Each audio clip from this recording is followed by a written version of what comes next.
Quickfill gasoline is made right here in America. United Refining Company, who operates Quickfill, refines its gasoline from North American crude oil in Warren, Pennsylvania.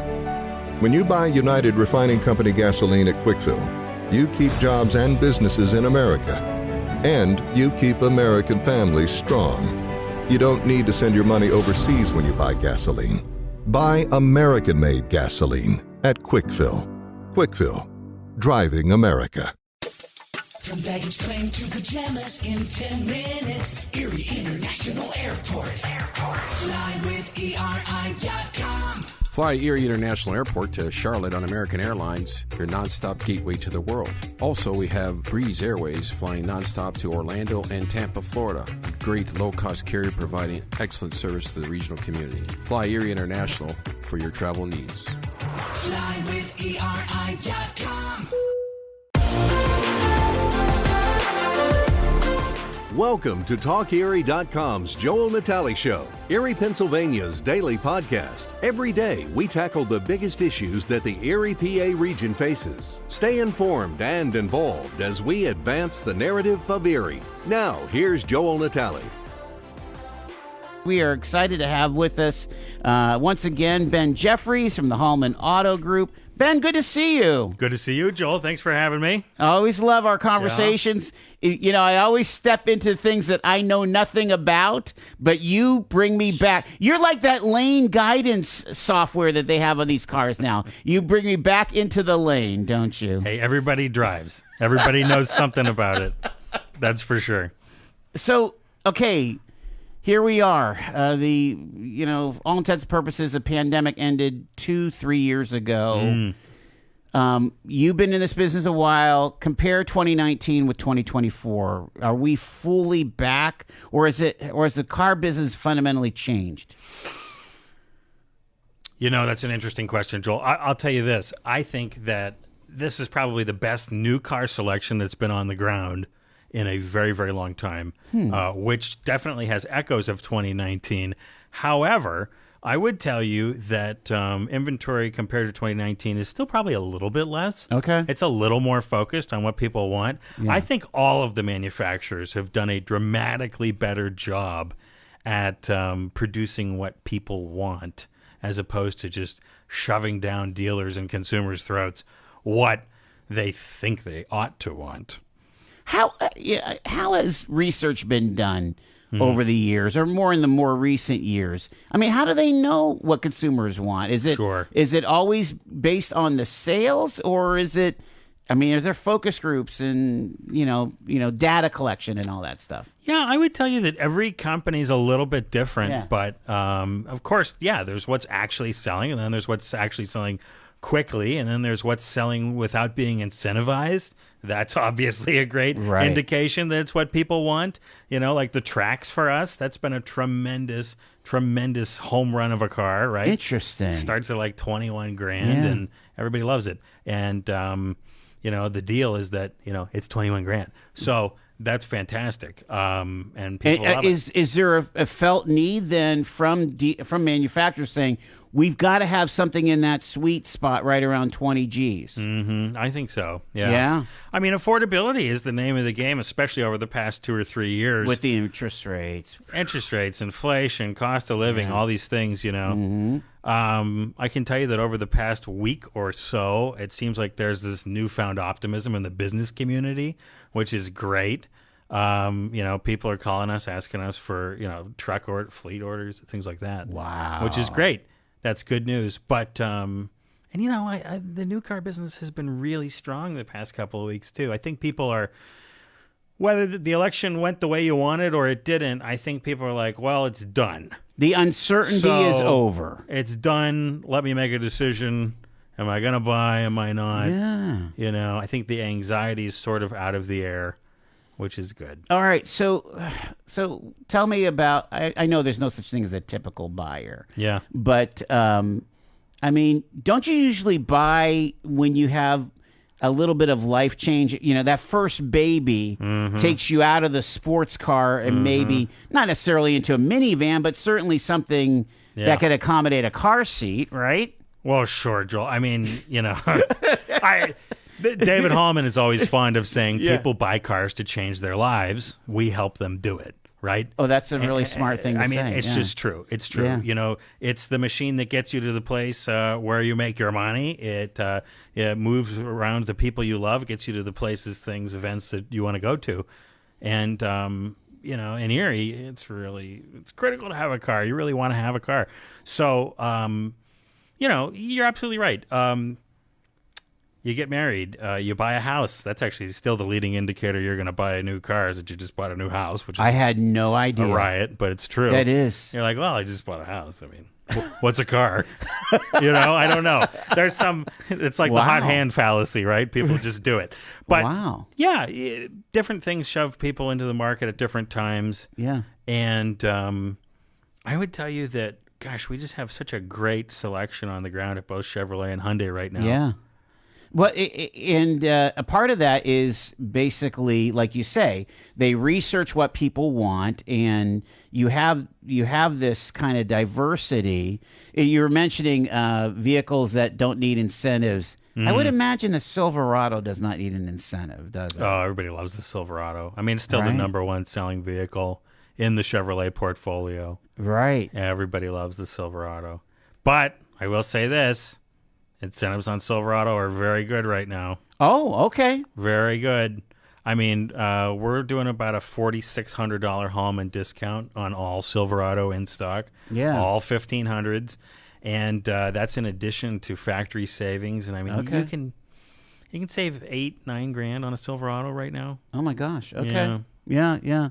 That's interesting. The you know, the other thing is, you know, when you want to go from that smaller car to that, what is it, SUV or crossover? Sure. Everything's an SUV now, it seems. You know. I guess so. Do you remember when Toyota first came out with, I think it was the Venza. Okay, sure. And they called it the first crossover. Yeah. I do remember that. And the whole world was like, what's a crossover? Right. I still barely know what that is. It's everything now. Right? I mean, everything is the crossover of 2006. Everything is. Every small SUV in existence. Yeah. And gosh, how many small SUVs do we have down? I mean, we've got a dozen small SUVs downtown between Chevy and Hyundai. Right. And they're very popular. People love them. They're versatile. And people feel when they live in Erie that they need that all-wheel drive. Yeah. I think if you guys had a dealership in Montgomery, Alabama, do you think you still sell the SUVs? Oh, they do, but they're front wheel. Oh, they do. Well, people like to sit up a little higher.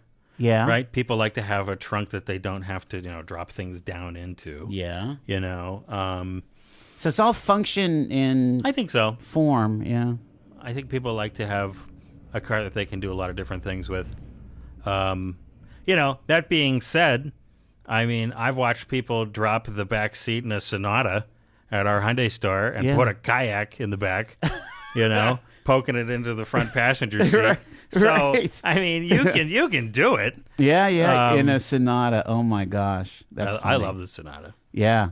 Well, it occurs to me too is that you still have those foreign nameplates that are willing to make a sedan, whereas it really feels like Chevy, Ford, Chrysler, they don't want to do sedans anymore, do they?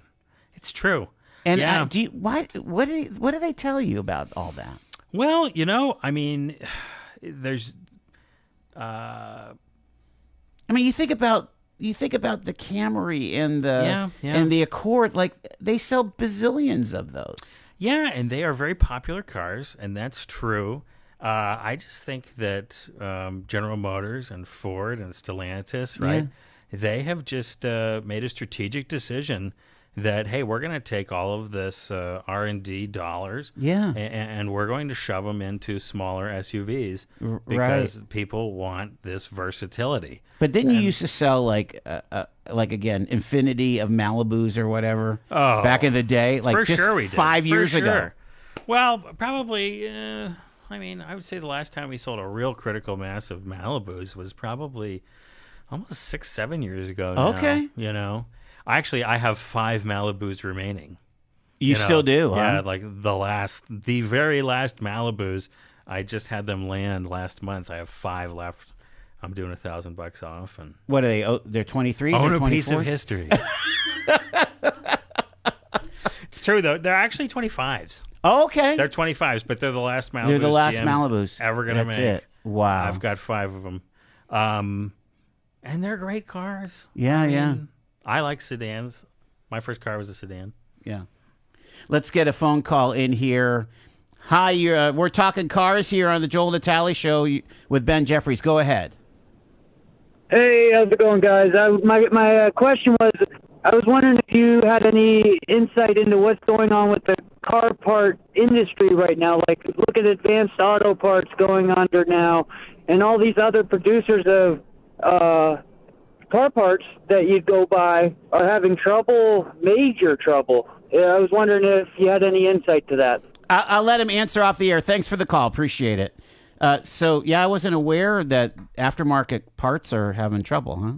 Well, yeah. I mean, here's the thing, Joel, is that parts and production in general have all been completely re-strategized in the wake of COVID.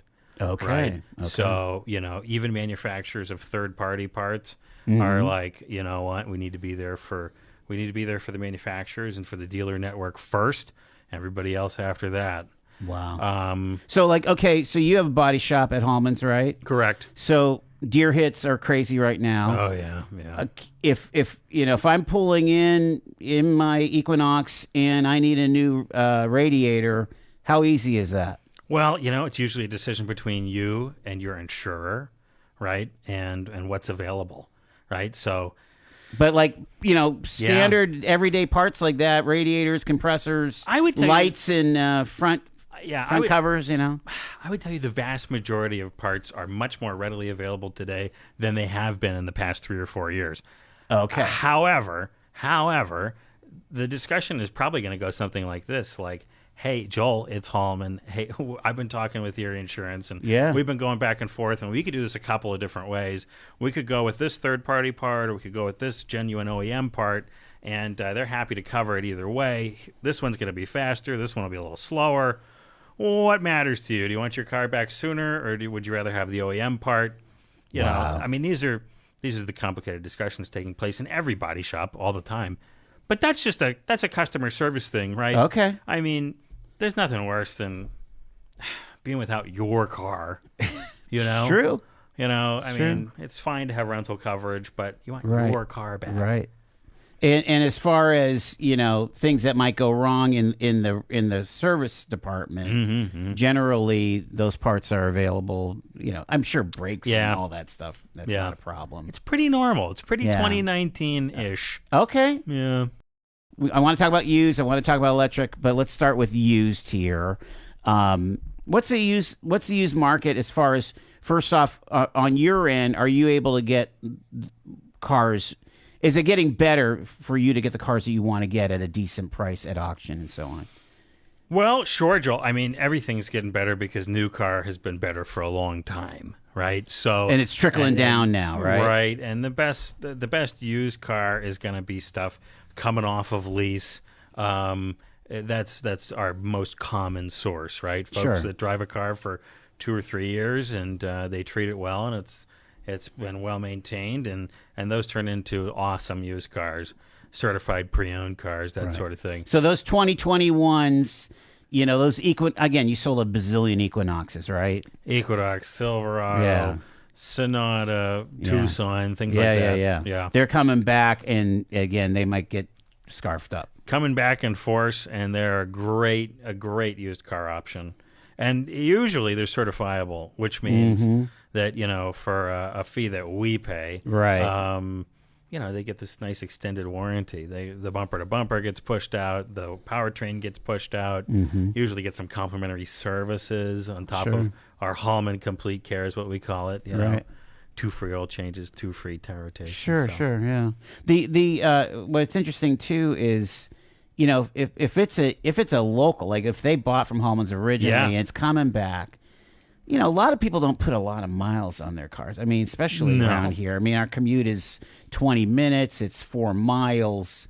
You're getting cars back after 3 years with 18,000, 19,000 miles on them. Well, sure. Or how about one I took in this morning Okay. that had 9,800 miles on it? What kind was it? It's an Equinox. It- You know? Again, highly desirable, low mileage. It's a great used car.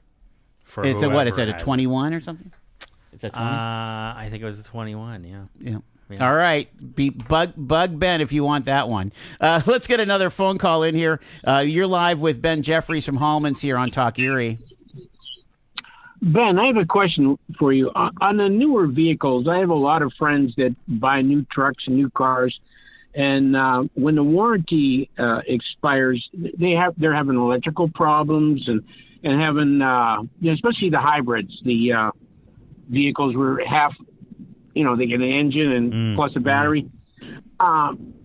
Third party, you can't take it to a third party and have it repaired.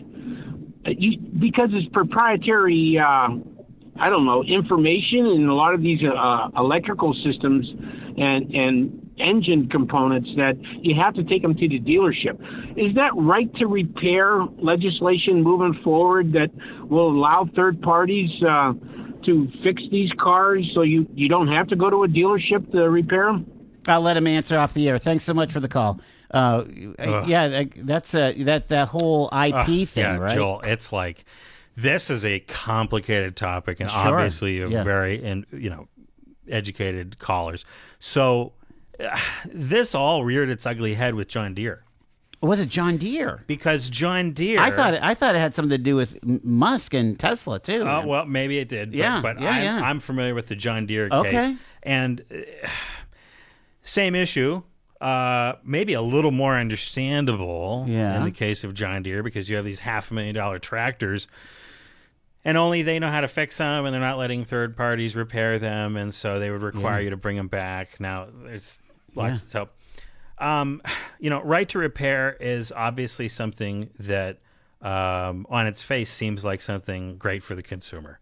And I have no doubt that we'll find a nice happy medium in here somewhere between the manufacturers and the consumer and the third-party repair shops.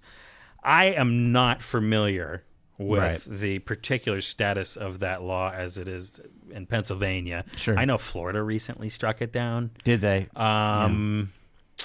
Here's what I know as a dealer. I want you back on the road and happy in your car as quickly as possible, because if I don't maintain our good relationship, then I don't have a car to fix in the future anyway. Right. Okay? So if there's a way that a third party can help you do it more quickly, more cheaply, more expertly than me, then I hate to say it, but I didn't win that competition, okay? And, but I got to tell you, Joel, I think right now, as a General Motors dealer, as a Hyundai dealer, I think I'm best equipped to help you solve that problem as quickly as possible. I mean, we have some of the best technicians in the area. Sure. We have guys that have been with us for years and years and years, and we just firmly believe that having great people translates to great customer service and then a better experience for our customers overall.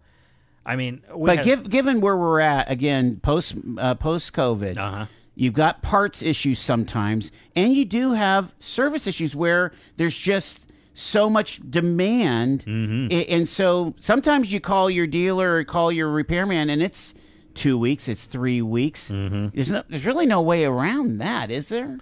Well, no.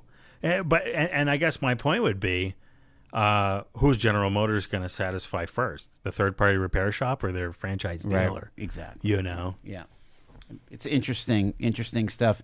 So as far as I've got like a minute and a half, let's talk about workforce. Are you hiring? Yeah, we are. We're on sales and service. We're always looking for great new salespeople. Yeah. People that are people persons, if you will.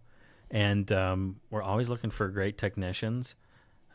Training, especially on the sales side, I would imagine you have the Hallman way, I would think, right? I mean, absolutely. I mean, happy Hallman customers for life. That's the motto. Yeah. So the product knowledge has to be there, personality. No doubt. And then with the technicians, paid training. Oh, you wow. know, Yeah.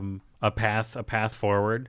You know, everybody who we hire, we're trying to get them to master technician status. wow. You know, because that's how that's how you write and fix a couple thousand cars a month. You know, I'm thinking about the guys that might be my age, early 60s that have seen. They're great at it. But They're the best. But they've seen every generation. Yeah.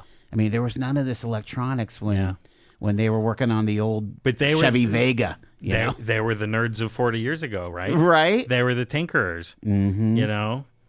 All year round, Frontier Home Products and Design has what you need to make your home comfortable and beautiful. Relax on a new timber tech deck designed by Frontier's experts. A new fireplace from Frontier Home Products Fireplace Gallery adds warmth and serenity to any home. Beauty and versatility at Frontier Home Products and Design Center, 4213 Peachtree, East 5th, next to the Bayfront Highway. Frontier Home Products and Design Center. Discover a new frontier.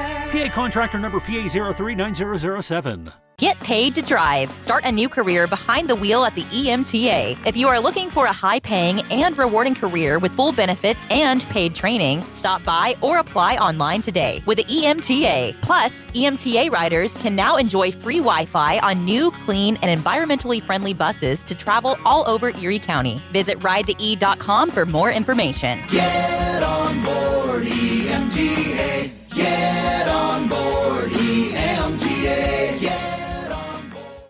All right, you guys, you sell Chevys, you sell Hyundais. Are there any sub brands that come under this now, or? Well, it's interesting you point that out. At the Hyundai store, for instance, we have the Ioniq line, right? That's the electric line, right? Which they are, they're the 100% electric vehicles by Hyundai. So we have the Ioniq 5 and we have the Ioniq 6. And I'm seeing more and more when I'm driving up and down state that there are cars parked at your superchargers. Well, that's true. Yeah, the superchargers are super convenient. Do you have any on the Chevy side? We do. Okay. They're GM Energy chargers. Okay. They're sort of exclusive for General Motors Gotcha. people at the moment. But, yeah, I mean, the Ioniq 5 is probably our most popular electric car in the group right now. And what's that like? What is that, a little SUV-ish? Or? You know what's really cool is it's kind of a sedan-ish looking vehicle. However, it has a hatch. Interesting. Right? So I don't know how familiar you are with our Kona, right? Yeah, I've heard of but that. But if you think like Honda HR-V-ish size, maybe a little bigger, much better looking than even the Kona or the HR-V, right? It's a really sharp-looking car. Yeah. And I'll tell you why, Joel. It's because we have this thing going on right now. This is insane. It's a 13-month lease for $259 a month. So, a couple of great things about that. Wow. One, oh, by the way, free charging for the duration of your lease on the Hyundai I'm network. trying to figure out how this pencils out. Well, how it pencils out is Hyundai has a batch of 25s coming. Yeah. And they got to get rid of these 24s. Okay. And so they put $15,000 of lease cash on these cars. Oh, my We're word. doing a huge Hallman discount to take care of the rest. And can you still get the credit from the... Maybe not on a lease. Huh? That's right. So the manufacturer, because when you lease a car, right, the manufacturer owns it. You lease it from them. Yeah. So they get the credit. Yeah. So that's part of the that. tax. I'm talking about the tax credit. That's that may not last very long. So that leads me to this question of electrics, of EVs in general. Sure. I mean, really, the you can't put the genie back in the bottle, but let's just face it, the elephant in the room is with Trump's new administration, right. He may not be totally down with the EV deal. Right. Yeah, so here's the interesting thing about that, though, that I'd like to point out to everyone, is like, if Elon's his new buddy... That's true. I mean... Elon kind of created the sector. Yeah, I mean, I don't... So is he going to help Elon crush everybody else? I don't know. Maybe. It's wild. But here's the thing is, I mean, to your point, these companies have made huge multi-year investments. Billions and billions. I mean, there's the CAFE standards that you have to meet. There's there's a lot of different factors at play, right? Chevron deference kind of in the toilet. I mean, does one of the manufacturers try to make a big deal about that? I don't know. Right. Does Trump try to limit things federally? Maybe. I'm not sure. But here's what I can promise you. Okay. Is that California, New York, and Pennsylvania are going to be the first 3 states to adopt more aggressive electric policies, because that's just how things go. Wow. California, they're the first ZEV state. They shamed New York into it. New York did it. Pennsylvania is following on its coattails. So, there's a great Pennsylvania tax credit available for certain people of certain incomes to do electric cars right now, in addition to the federal tax credit, in addition to all the manufacturer's savings. So, I'm encouraged by the fact that these manufacturers are getting very serious about leasing these electric cars, and they lease really, really well. And I think the reason they're leasing them so well is because they want people to try them out. Right. They don't want people to feel like they're making this massive commitment to, being an electric car person, if you will. They're like, hey, dip your toe in the water for 13 months. Talk about Hyundai's approach to the EV situation versus GM's, because what I thought we would see is more, okay, here's an EV version of the Equinox versus here's a whole other brand. Yeah, that's kind of, okay, this is like Tesla, or this is like some other EV only kind of brand. Yeah. I mean, what are you seeing? Well, so General Motors, they made what they call the Ultium platform, which is a frame and battery model that is quite versatile, and it has these multi-pocket batteries, right? They're all multi-cells, what they're called, right? And what makes that battery so great compared to everybody else's is that, it's so good that Honda bought it from General Motors. What makes it so great is that if you ding, dent, scratch, whatever, this corner, you can pop those cells out and you can put new ones in.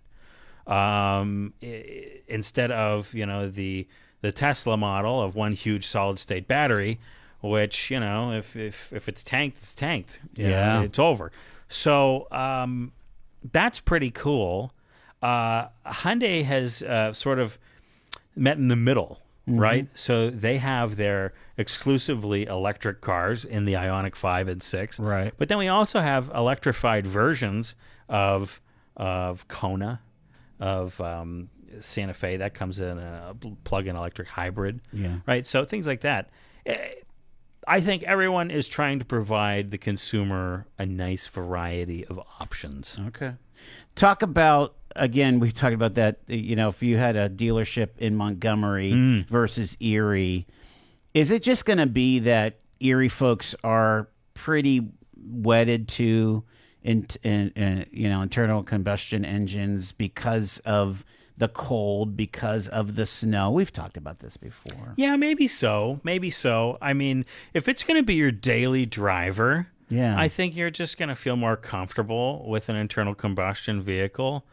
I like the idea, though, the plug-in hybrids, where there's gonna be juice there. What's awesome about the plug-in hybrids, Joel, is that you can drive it like a normal car. Yeah. Okay, so you can drive it like a normal car, and if you charge it once in a while, you're never going to use any fuel. I mean, you can drive it like an electric car. You can drive it like a regular car. It's very, very popular. I mean, your fuel economy is just through the roof, of course. Let's talk about safety features. Again, that's a kind of a big deal now, right? Crash avoidance, lane. I said you're going to keep me in the lane. Lane keep assist. All those things. Pretty much, it's almost becoming standard in most vehicles, isn't it? Some of that stuff. Yeah, a lot of it.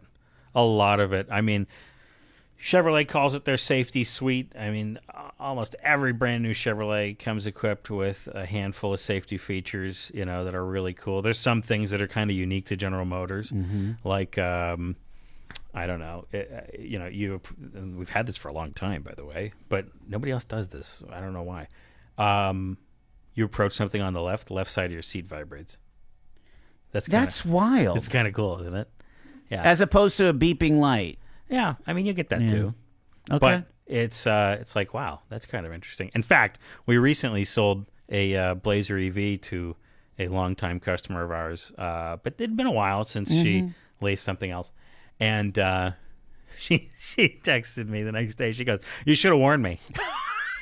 She's like, "I was freaking out. This thing's got a rattle." I said, "Well, I'm glad you didn't hit it." Right?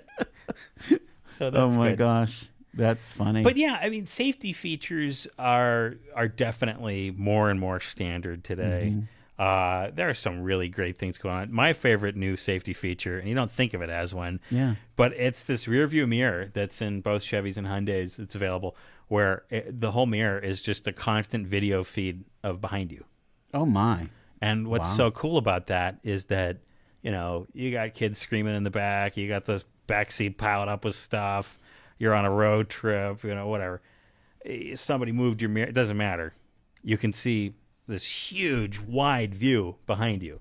It's like a fisheye lens right on the back of your car, Well, yeah, when I'm traveling, half the time my cargo space is full. Piled to the top. Yeah. And that's such a simple thing that is more available these days. Right. And it makes a big difference. Yeah. Are we seeing more vehicles with like that bird's eye view or those 4-camera things, the multi-camera deal? Is that a thing? Yeah, Chevy calls that 360 surround vision, and it's super popular. Is it? Yeah, it turns you, okay, if you're a freak like me, though, it's really bad because every time you go park in a spot, you're looking at the bird's eye view, you're like, oh, the right side's, I'm too tight on that side. I got to back out. I'm with you. I got to be right in the middle. Yes, Put me right in the middle. If you have a little bit of obsessive compulsive, Yeah. you want to be perfectly a bit of an aligned with issue. the lines. Yeah. It's a bit of an issue. It's a bit of an issue. Let's talk about 2025. What what are some of the new features, some of the new models? I mean, what are you excited about for this new model year? Oh my gosh. I mean, we have so many new models that have landed or are landing soon. Okay. I mean, the new Traverse is just unbelievable. Oh, wow. It's a tremendous third-row SUV. It looks like a little Tahoe now. The brand new Tahoe is on its way. I've got a black-on-black one coming in. It's going to be the first one available. New Suburban as well. I mean, it's just crazy, Joel. GM has done such a great job refreshing the portfolio. This time last year, we were talking about the brand new Trax. Yeah. And now the Trax is the oldest SUV in the portfolio. It's I mean, we have interesting. 25 Equinox. We have 25 Blazer. We've got so many awesome models. Yeah. And what are the things that you wish that customers are more informed than ever before because they're on the internet, they're doing comparisons, they're going to Consumer Reports or whatever. They all have all the information. Yeah. But if you could help them, navigate the sales process, what should they come prepared with? Joel, in my experience, when people buy a car, they're only afraid of one thing, and that is making the wrong decision. Okay. Right? So how do you guard against that, I guess? Yeah. Decide what you think would be best. Drive a lot of cars? So you have to test drive a bunch of cars? You definitely want to drive something before you buy it. Yeah. You're doing yourself a huge disservice. I mean, I always say to people, you wouldn't buy a pair of shoes without trying them on. Yeah. For the first time. I mean, if you're me, you just reorder the same shoes every year from Amazon. But, and maybe that's the move, right? Maybe you're like, I've had 3 Equinox. I want a 4th one. Right. Let's go. Yeah. But if you're considering a new car, you absolutely owe it to yourself to drive it. And then you got to make sure that it's reasonably in your budget, right? And if those two things are good, and then the third thing is, does it fit in your life, right? I mean, we're a big proponent of the overnight test drive. Oh, wow. Take it home, put it in your garage. Let your wife see it. Let your kids sit in the back, right? Are your car seats going to fit? Can you open your fridge? in your garage with your new car parked in it. Wow. I You mean, don't even think about that. I don't know. Silly But little that's things no, like but that. that's a really good point. Like, just go do it. I mean, don't whack your fridge into my brand new car and then Yeah, not right. buy it. But if you have to find out, then oh well. Oh my gosh. But you just got to make sure that you really, really love it, because it's too expensive. It's too much money to invest in something that you don't love. Mm-hmm. You got to make sure you love it. And then, from the budget perspective, what's the point in owning your dream car if you can't afford to take it out to dinner once in a while? Wow. There's no point. Mm-hmm. You could put a Rolls in your driveway, but if it just sits there, then Right. why'd you buy it? Right. Come on. Do you think that we're going to see any kind of pulling back on, just what an average new car costs? I mean, because let's face it, they've gone up, minimum 20, maybe to 40%? They've gone up. That's for sure. I think that the business community is really optimistic about the next 12, 18, 24 months. Yep. I think that is going to drive a new demand for new cars. And I think we're going to slowly reach an economic climate around automotive that looks a little more like 2018, 2019. And that's good news for the consumer. Right. I mean, we're already beginning to see it a little bit. We're seeing lower interest rates. We're seeing a lot of manufacturers buying down the rates, right? I mean, Interesting. 0%, 1.9%. I mean, we've got some awesome offers from Chevy and Hyundai. Yeah. And that goes a long way when it comes to affordability. Because if the prime rates, I don't know, what's the prime rate on a new car right now? 6 something low like 7s-ish. Yeah, right. Something like that. Sure. And so the manufacturer actually buying rate down. Wow. all the way to 0 in some cases, Wow. right? 36, 48 months at 0. In fact, Chevrolet, I mean, we're even doing 0 for 60. And you have to be a stupendous credit score, Right. that's for sure. Right. And I like to be transparent about that. Absolutely. A lot of folks aren't. Yeah. That's silly. Yeah. But here's the thing. Over the course of that loan, you're talking about saving yourself $4,000, $5,000, $6,000 in interest. 100%. Yeah. And I think while people's money market accounts or your 401k or your retirement, whatever it is, are doing well, hey, take that. If you're a check writer for your next new car, take those bucks, keep them in your money market account or wherever you're making money, okay, and get yourself a nice little 48-month at 0% loan. Make some payments while your money grows over here. The OPM, the other people's money. Why not? Yeah. It's free money. One last question for Ben Jeffries from Hallman's here. Okay, is it a real deal that people like to buy cars for Christmas and put the bow on it and the whole shooting match? Because my gosh. we're going to have all those commercials like now. Do you remember that SNL skit where the husband went and did it anyway without his wife? Where he bought a Lexus. Did he really? Meanwhile, he's unemployed and borrowed money from his neighbor. Oh, that's hilarious. His wife's cheating on him with the neighbor he borrowed the money from. My The whole thing's terrible. It's a funny skit, though. Do you sell a lot of cars in December? It's the biggest month of the year. Seriously? And it's because we always run crazy specials because it's the end of our model year in most cases. Now, that hasn't meant a lot in the past 2 or 3 years because COVID availability, whatever. Right. I'll tell you what, it means a lot right now. I'm doing it right now. I'm doing it on everything. You're pushing 24s out the door. I am, big time. All the way from tracks down, $20,000 to $118,000 dump trucks. I'm doing $10,000, $11,000, $12,000 off. Get your tax savings in. I want to see that dump truck with the red bow. I'll put a tracks in the back.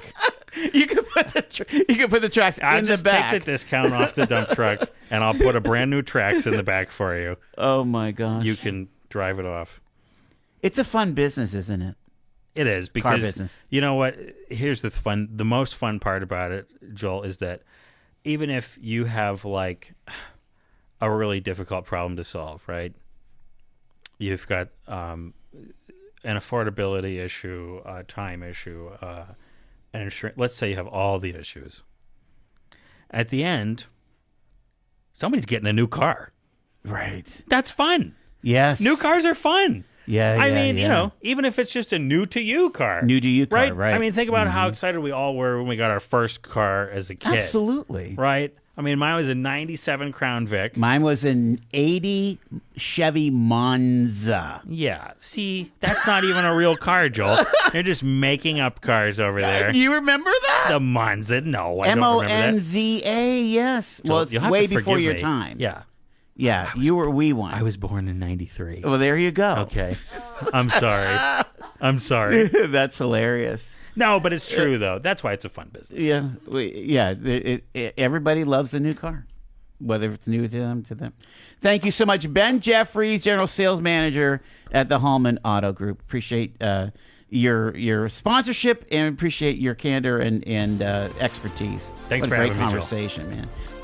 You've been listening to The Joel Natale Show, Erie, Pennsylvania's daily podcast from TalkErie.com. Subscribe to our show on your favorite podcatcher and get involved by emailing joel@TalkErie.com.